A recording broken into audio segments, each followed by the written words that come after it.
A very quick review on first law of thermodynamics. First law of thermodynamics is based on the principle of conservation of energy. Energy can neither be created nor be destroyed, it can only be converted from one form to another.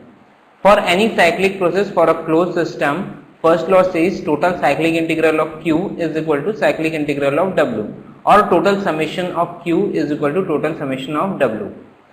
For any change of state, this dQ, which is transfer of heat, is equal to dE plus dW, where dE is total change in energy and dW is the work transfer. dE, total change in energy, includes change in kinetic energy, change in potential energy and change in internal energy. For a closed system, the kinetic energy and potential energy can be neglected as they are of macroscopic form, and we will consider only the potential energy dU. Therefore, for any closed system, dQ is equal to du plus dW. Some key points: for isolated system, energy is always constant, change in energy is zero. Energy is a point function and a property of the system. Energy is an extensive property while specific energy is an intensive property. The internal energy depends only on temperature for an ideal gas. Heat transfer for a closed system. Heat transfer at constant volume Q is equal to integration of Cv dt from T1 to T2, and heat transfer at constant pressure Q is equal to integration of Cp dt from T1 to T2. For an ideal gas, Cp and Cv are constant with respect to temperature, so it can be written as Cp del T for constant pressure, heat transfer at constant pressure, and heat transfer at constant volume will be Cv del T. For isothermal process, change in internal energy du is equal to 0 and dQ will be equal to dW.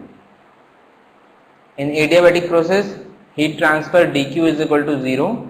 In a polytropic process, heat transfer dQ is equal to gamma minus n upon gamma minus 1 into work transfer, and we know work done for polytropic processes P1 V1 minus P2 V2 upon n minus 1.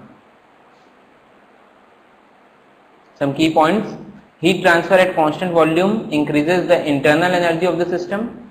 Heat transfer at constant pressure increases the enthalpy of a system. In polytropic process, heat transfer is not zero. Enthalpy: it is the total heat content of the body. The unit of enthalpy is joule, and H is equal to U plus PV, where U is an internal energy, P is pressure and V is volume. Polytropic specific heat. C polytropic is equal to gamma minus n upon 1 minus n into Cv, where gamma is Cp by Cv and n is a polytropic index. This polytropic specific heat is always negative. Perpetual motion machine of first kind. There can be no machine which would produce continuously mechanical work without some other form of energy disappearing simultaneously. Such a fictitious machine is called perpetual motion machine of first kind, and according to first law, this PMM1 is impossible. First law for open system. Steady flow process.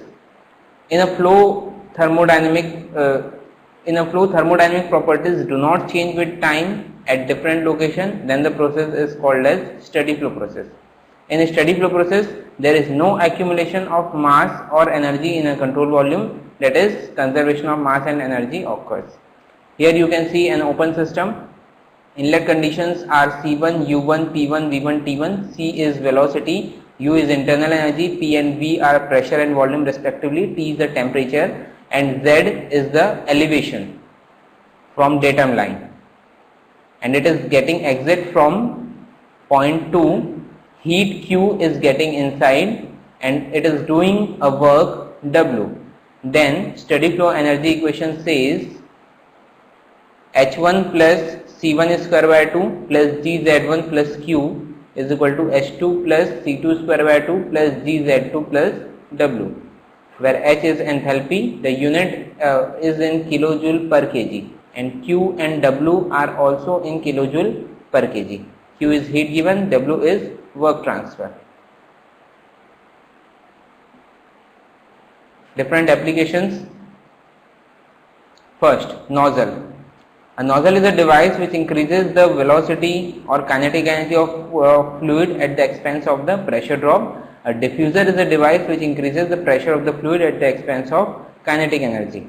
And for any nozzle, if we apply steady flow energy equation, we will get final velocity C2 as under root of 2 H1 minus S2, or this can be written as under root of 2 Cp T1 minus T2, where H is enthalpy, T is temperature and C2 is velocity at exit.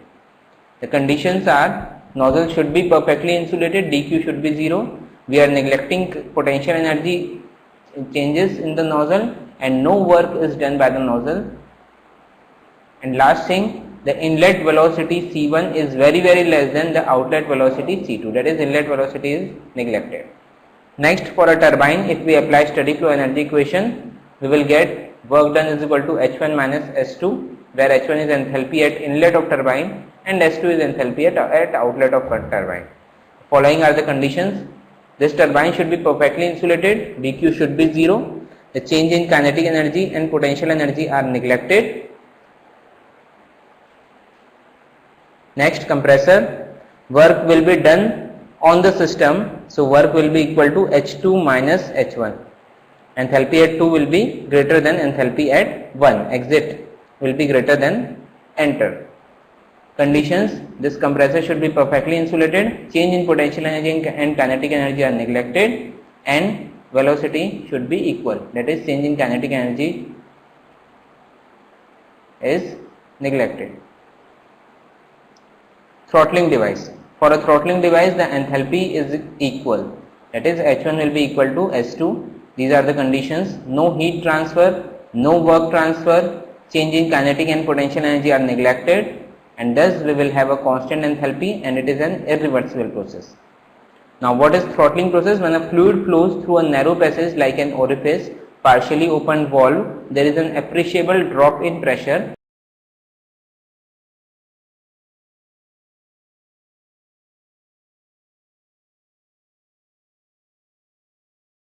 Energy is same, and if it is an ideal gas, then T1 is equal to T2. Thank you.